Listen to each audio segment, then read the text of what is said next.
Good morning, fans of the new network. It is James Ernest of Sarah's Playlist. We're going to be having our guest today, Tim King, the bassist of Soil. We're excited about having him on because we're going to talk all about Back to the 2000s tour, how they're featuring Union Underground, his band Soil, our Raw and Flaw. We have some really great stuff to talk about. Tim, thank you for joining us today. Oh, no problem. Thanks for having me. So, Tim, the tour starts March 1st, San Antonio, Texas, ends March 23rd in Illinois. Any coincidence about that? No, that I guess we'd have to give our booking agent uh Alex and Dan over at TKO some pats on the back for that because they just routed it the way they did. It was a coincidence, I think, unless they did that on purpose, but worked out perfectly for us. Oh gosh, yeah, I was gonna say, shoot, it starts in the Union Underground's home and it ends in yours. I mean, it don't get any better than that. Well, it works perfect because we're going to be sharing a bus together. So the bus will pick us up. We'll go to San Antonio, and then the bus will drop us off in Illinois, and then go back to San Antonio to drop them off. So it kind of works out perfectly. That way, nobody has to take any flights, or we end somewhere and have to drive all over the country again. Nice. Well, that works out well. So I'm most excited about the March 9th show at the Bluenote in Cincinnati, Ohio, because I hope to be at that show. That would But be awesome. Yeah, I mean, there are going to be so many great performances throughout the whole tour. I mean, why are you so excited about the big event? I mean, me and Brian from Union Underground have talked about this for a long, long time.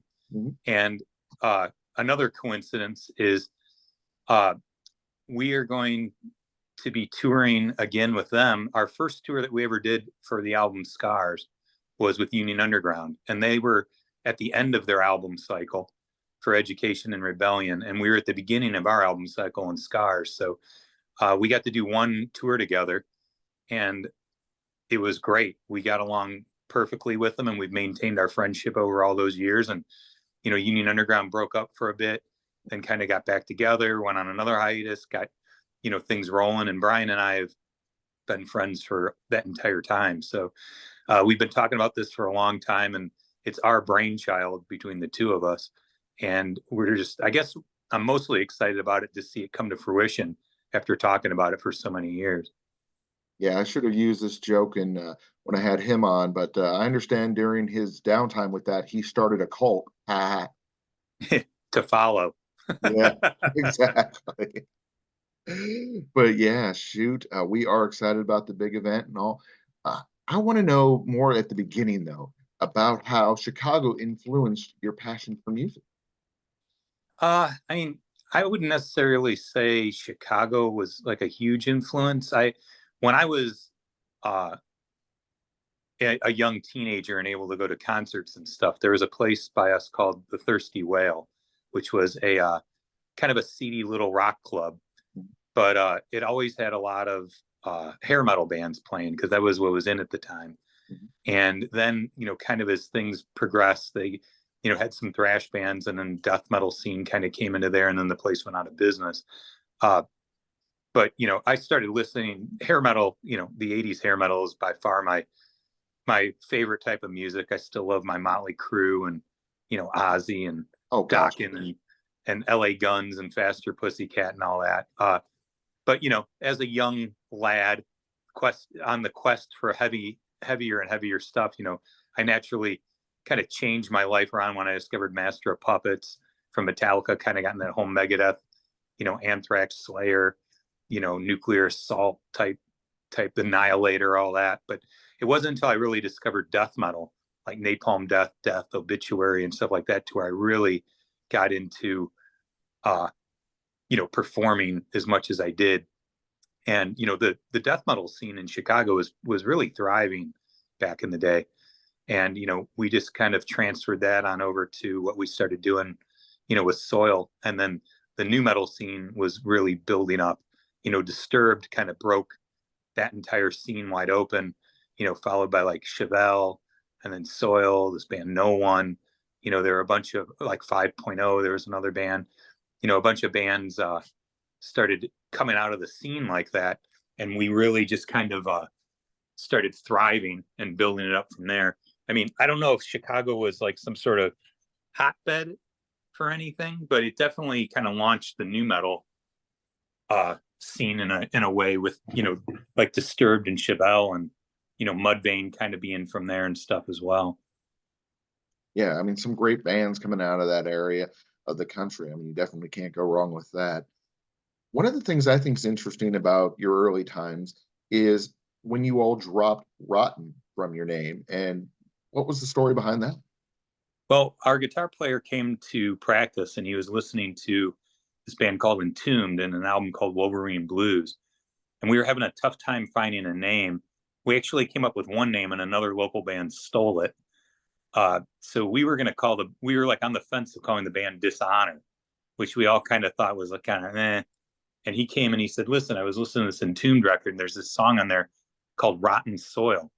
What if we just kind of called the band Soil? And, you know, kind of snap career decision. We're all like, okay, you know, in hindsight, maybe we should have found something that was a little less generic, I guess you could say. But it worked for us, you know, really well at the time, and it was hooky. We decided to put the little small I on there. You know, I mean, I guess when you're dealing with any band like, you know, Bush or, you know, uh, bands that have like those single words, you know, Corn, things like that, you know, you're always going to get like other bands calling themselves that. So we've had to slap the old cease and desist on quite a few bands over the years that, you know, never heard of Soil, or there were some rap bands coming out with it or something. But I think it fit us, you know. It was a very organic band, very, you know, we don't use any sort of tricks or, you know, tons of production or anything like that. So I guess you could say it's a very organic type band. It's, you know, raw and in your face. So the name fit at the time, and I still think it fits to this day. Awesome. The one that I had on that had the most issue with their name was the band Tesla. Oh, Yeah, they had, yeah, even though they had it way before the car company.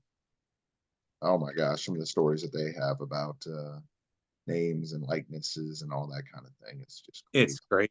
Yeah, I mean, even a band. There's this band called 6 Feet Under, and it's ever since the TV show became really popular, it's like that's all you see when you look that up. It's like the band kind of got swept under the carpet with like a super huge TV show under that name. So it's been kind of, you know, things like that are pretty crazy, you know. Was Full Throttle Junkies intentionally diverse, or was it that you were still finding your identity? I mean, we were when we did Throttle Junkies, it was a mess, honestly. I mean, we were coming out of all being in death metal bands besides Ryan, uh, kind of trying to take a lot of the heaviness out of our music just because we came from such heavy bands. And we had influences all over the place. Like I was really into like Caius and stuff, and you know, kind of the stoner rock things like Orange Goblin and Nashville Pussy and stuff like that. You know, we all kind of came to the conclusion that we really loved Corrosion of Conformity, Wise Blood, but then you had other people that were into like Alice in Chains and, you know, Life of Agony. So we were throwing all these different influences in the melting pot. Mhm. And whoever would come up with the riff, like if I'd come up with the riff, it would sound stoner rock. If one of the other guys would come up with a riff, it'd be, you know, sound like COC or Alice in Chains or whatever. And, you know, it was just a real big hodgepodge. And we actually went to a pretty famous Chicago producer, Steve Albini, to do the record. And, you know, Steve Albini is an amazing producer if you know your identity and have your sound. Like he did that Nirvana and Neutero record, Mhm. that Bush record, you know, a bunch of stuff. And they already had their identity. They knew their sound. We had, you know, we were all over the place. And he just went in and just captured the catastrophe that was Soil at the time. A lot of people have, you know, revered that album as one of their favorite Soil albums, which is amazing. And it, you know, it's cool in the right. You know, I kind of look at it as like our Motley Crue Too Fast for Love, elements of like punk and, you know, old school, you know, Aerosmith and things that they took kind of in their things. That album was kind of sort of all over the place, just kind of like Throttle Junkies, but it served its purpose. So it's kind of for us is like a glorified demo, but it was great stepping stone to really hone in and find our tone and our sound, which then became Scars and Redefine, and the rest of the Soil history. Oh, awesome. I was gonna say you hold the distinction to being the first band, rock band signed with J Records. How did that feel at the time, being a pioneer in that? Well, it was the way everything came about for us is we had written Halo, and Johnny K had produced it. And there was this thing up on the web called Demo Diaries, and this guy Gary that used to run it, and he would put up bands and songs that he liked, their demos, and a lot of the A&R people would go there, and it was kind of like an online A&R site basically. Oh, And this rep named Steve-O from Atlantic Records, he was a junior A&R rep at the time. Later on, he had signed Shinedown and Hailstorm and stuff like that. But he was just kind of starting out at Atlantic, and he's like, there's a station down here called WJRR in Orlando that I used to work for, and I have a lot of ties with. Can I put Halo on the waves and see what the audience reaction is? And we had to sign a first right of refusal letter for Atlantic Records, that if they wanted to sign the band, they'd have the first right of refusal to either sign us or match any deal that we got. Well, Halo just exploded on this radio station, like overnight sensation. It was crazy. And all of a sudden, every major label in the book came flocking to our rehearsal space. We had Elektra here, we had Warner Brothers, we had RCA, we had Atlantic, we had J Records, we had Elektra, all throwing record deals, at our fingertips. Well, J Records, just kept up in the ante. We sat down in front of Clive Davis and our A&R rep, James Diener, and they're like, we really want the band. We're not just looking at the USA, we're looking at a global level, which was really important to me, because I was always looking outside of the box at, UK and Europe and Australia and places that we could take this band, to where a lot of the labels are like, yeah, we're going to break in America. We're focused on that and go, from there. But Jay always had this huge, let's dominate the globe with this band. So that really drew us to it. And, to sit down with Clive Davis, he's very convincing, he's, a legend.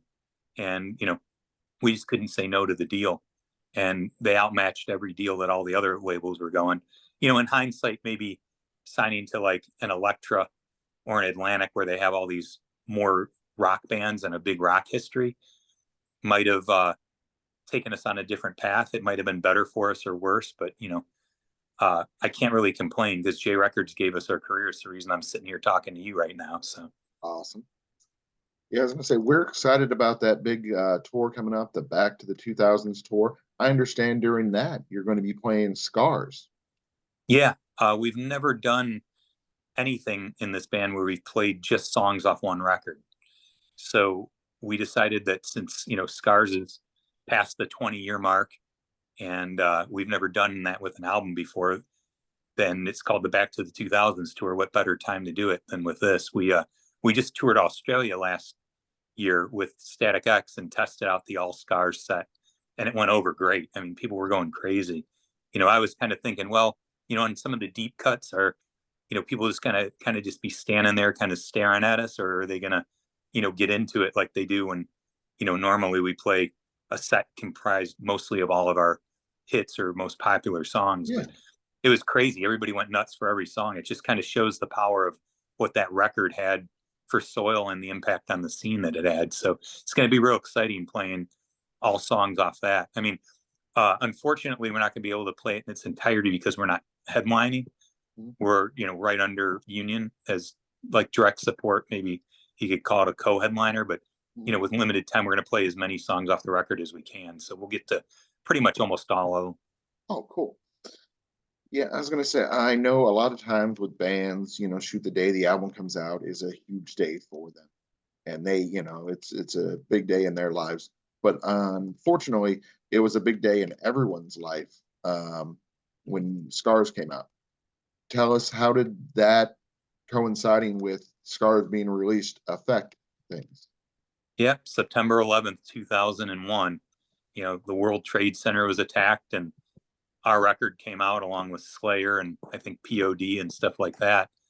The night before, we had played in Orlando, Florida, because that's where we, had broken out of, basically. Played a sold-out show at the House of Blues, sold 2,000 copies of the album. A record store, like a indie record store, had come to the show and was selling, albums like a day in advance. They sold 2,000 copies, played a sold-out show. We were flying home to Chicago that morning during the attacks to play a sold-out show at the Chicago Metro hometown show. Mm-hmm. Super excited, major label record. All of a sudden we land, and the SWAT team and the National Guard surround our plane. Oh, dang.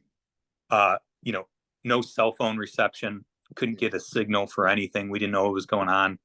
All of a sudden we're sitting in this plane finding out that the World Trade Center had been attacked. And then all of a sudden the second plane went in there as we were sitting there. So, devastating blow. And, we didn't know what was going to happen. I went to Target that day to go buy our record, mm-hmm. and it was crickets. There was one cashier in there, nobody in the entire store, and about 150 copies of Scars sitting on the end cap. So I grabbed 10 of them, went up to the cashier and bought them. And, it had a massive effect, on the record and the momentum and stuff. I mean, we got really lucky because we got offered the Ozzy Osbourne, Rob Zombie, Merry Mayhem tour right after that.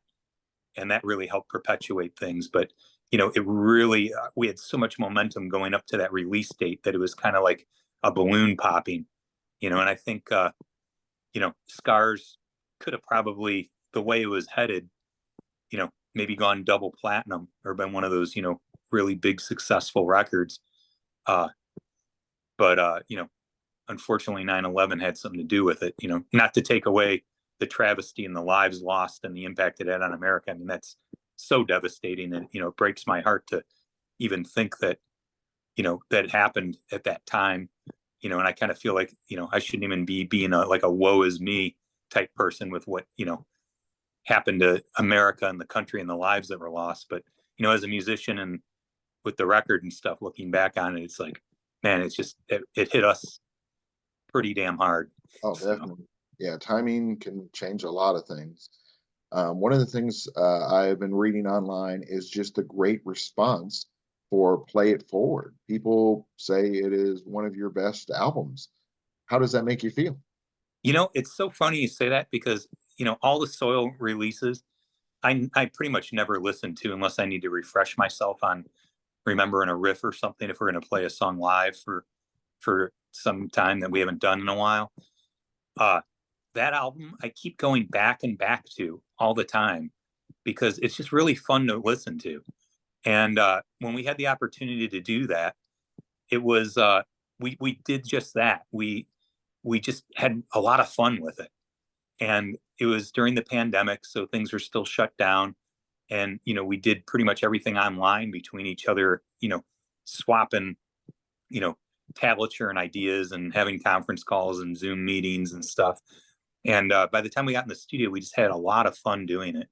And I think that really shows on the release. It's just a really fun release to listen to. Exactly. It was just great being back together, and it sounds like the enthusiasm and the passion was definitely strong with that album. Absolutely. So people are comparing Back to the 2000s tour to Ozfest. Do you feel there are fair comparisons to be made there? Yeah, I mean, that was me and Brian's idea, is to say, let's go back to Ozfest, 2001, 2002, the years that all of these bands that are on the bill were respectively on. And let's kind of relive those moments. Back then it was still, some good times. Nu metal had kind of brought back a resurgence of kind of the excess and the fun of like the 80s, that the grunge era had kind of taken away of flannel shirts and being depressed and, all the drug use and people dying and, committing suicide and stuff like that. We, a funner era had developed.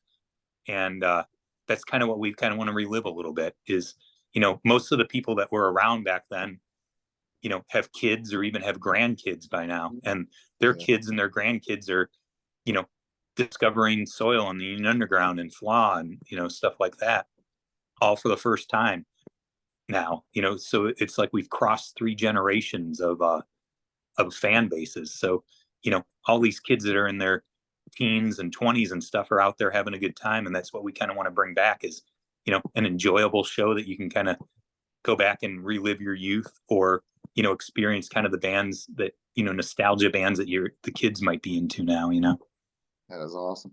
Actually, it's really funny. I love when this happens, where you basically just answered my next question for me, Oh, because I was going to ask you about how that you're kind of releasing scars, you're having that kind of sharing that with the next generation of music fans. And like you said, I mean, shoot, now probably two, three generations of fans are coming together to appreciate your music. yeah. I mean, it's so cool to see. And, I never expected Soil to be built to last. I mean, I thought maybe we'd put out a couple records and inevitably maybe break up like most bands do and stuff. But Soil has been going nonstop. This year's 27 years. We never broke up. We never took a hiatus. The only break that we ever took was during the pandemic to kind of ride that out a little bit. But, since 1997 till 2024, we've never stopped. And, to see the fans stick with us that long and to see new fans develop, or kids think that we're you know, a new band that came out or something like that is crazy. It's just, it's such an honor, and it's, such a privilege for us to still be able to do it. Definitely. During that time, the only real major change it felt like was Ryan. But how did it feel to have him come back to the band? Yeah. I mean, Ryan was in the band for 7 years. He left for 7 years, and now he's been back for 12 years and 6 months. So, uh, he's been back in the band longer than he's been out. Mhm. So, when he came back, I mean, it felt like Soil was whole again. That's the reason we named the subsequent studio record Whole, instead of HOLE, because we felt like the band was whole again. And, you know, the, uh, the basis of how we formed the band and how we got our sound was back together again. Now, I mean, you know, when he asked me what it's like to have Ryan back in the band, he's been back in the band longer than he was in the band in the first Exactly. place. So Yeah. it's old hat now. We're an old married couple again. Oh, So nice. it's just like you know, uh it's not really new news anymore, but it's great that, we're still all here and still doing it. It's still a lot of fun. That is so cool. Like you said, I mean, 27 years together as a band. I mean, gosh, the memories and all the great things that you've experienced. Any chances there'll be a book someday? I started in the early days writing some memoirs, and I was keeping journals and things during the J Records and Scars and Redefined days, because I was like, these are probably going to be the best days musically of my life, and I want to kind of document it. That and the fact that, on tour with Ozzy, Jack Wild would have on that, and the fact that Zach Wild would have us on his bus every night drinking 2 cases of beer and a bottle of Crown when we were in our 20s, and 3 beers would get us lit up. Mhm. You know, I needed to have some way to remember it. And then touring with Damage Plan with Vinny and Dime, I mean, I think 2 months out of my life are erased from memory there. So, I was keeping memoirs and all that. And then I kind of stopped doing it after a while. But I've still got, probably like a book's worth of stuff that could be put together. But I'd love to do a book, someday, or like a documentary, kind of like they did with Quiet Riot or some Oh of the yeah. other bands that you see pop up on, Netflix or Amazon Prime. I think that would be really fun to do. No, but we haven't really gotten the request to do it by anybody. It would be a pretty large undertaking, Oh but I yeah. think it would be pretty fun. Like a behind the music type Yeah. S type Yeah. thing. It'd be really It'd cool. be fun. So pretty much everybody from Into the Fire is going to be on the Back to the 2000s tour. We tried to get Brian to admit to it, but he was kind of being tight-lipped on it. The odds of you all getting up there at, say, maybe the end of the show and performing together. Yeah, I mean, it would be awesome. It's a side project that, Brian from Union Underground, me and Adam from Soil, and Will Hunt from Evanescence got together and did, and we only did 3 songs and a couple videos, and it was always just meant to be a fun side project. We never really had any intentions of touring. If there was a chance to put out a full length record and maybe do some shows, that was in the cards. It just never really came about with all of our schedules. But you never know. I mean, me and Brian were definitely talking about it and that it would be kind of fun to do. Uh, we're kind of all focused in on just making Union Underground and Soil sets, all together and arranging, this massive circus that we're bringing on the road to go. But since we are sharing a bus together and we're going to be around each other 24/7, I don't see why not, somewhere down the line as we're, comfortable with being on the road and sitting around kind of like looking and staring at each other, that we might not whip out the guitars and basses and drums and kind of maybe jam through 1 or 2 of those songs to throw in the set somewhere. We'll definitely, see what happens. Yeah, probably the perfect time to do it would be, at the end of the Soil set or something, right before Union sets up, have Brian kind of just jump out and come on out. Adam and TJ sit up there and belt out a song or 2. We'll see what happens. One thing I've learned in this crazy business that I've been in for longer than I can imagine, never say never. Exactly. One of the last things I want to ask you about is Pavement Entertainment and the great bands that you have. Oh, thanks. Actually, I'm wearing my Pavement shirt. Cool. Stand Plush, West Cage, some of the other ones. Tell us a little bit about that. Yeah, I mean, as you get older and as Soil got older, it wasn't really feasible for us to tour 8-9 months out of the year and put out a record every 2 years. You start grinding down as you start getting older. And, with that being said, you need to make money and do things somehow.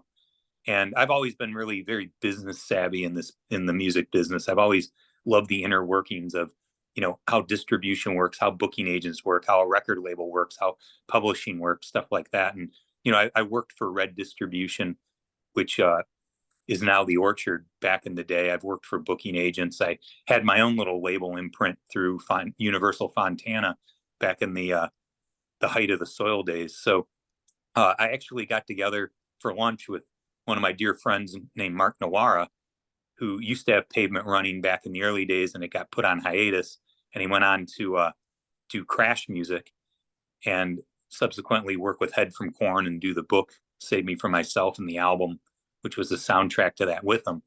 Well, Head went back to Corn, and Mark was between everything that he was doing, and Soil was kind of grinding down a little bit. So we went out to lunch and we were talking, and we decided to resurrect Pavement and go in as partners on it.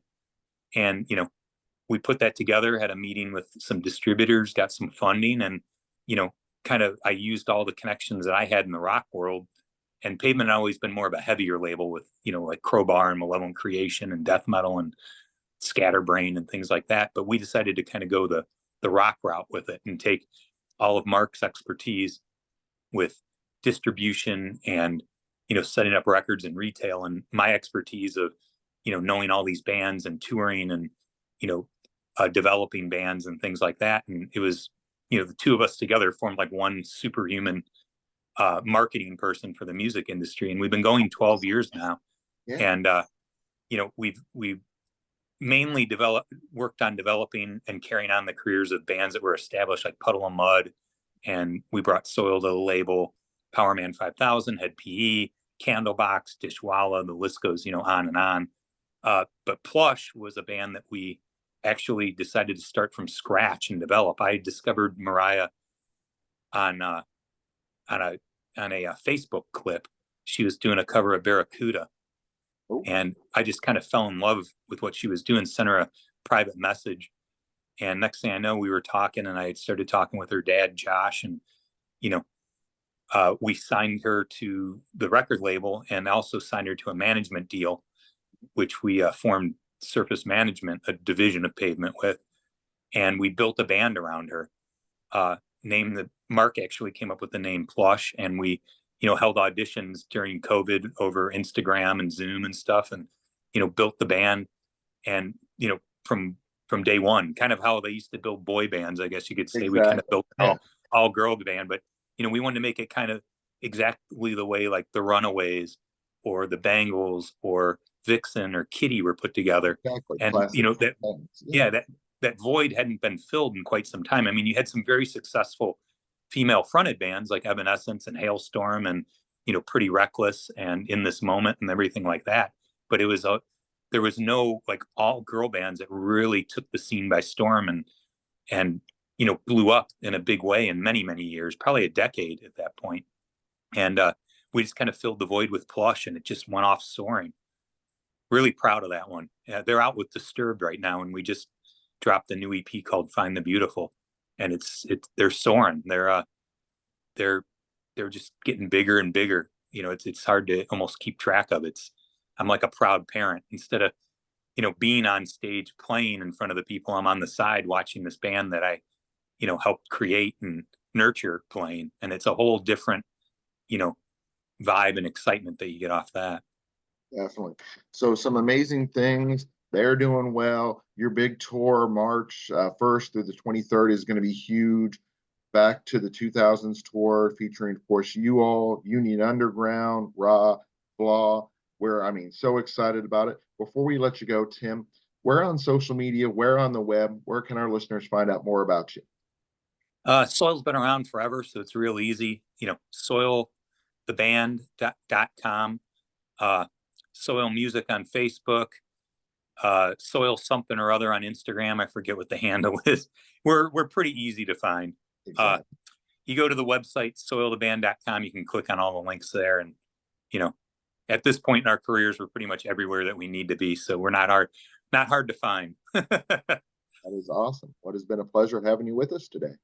Oh, thanks so much for the interview. And we look forward to seeing you at the Cincinnati show. And hopefully we'll see a lot more of all you people out at the Back to the 2000s tour. Cheers.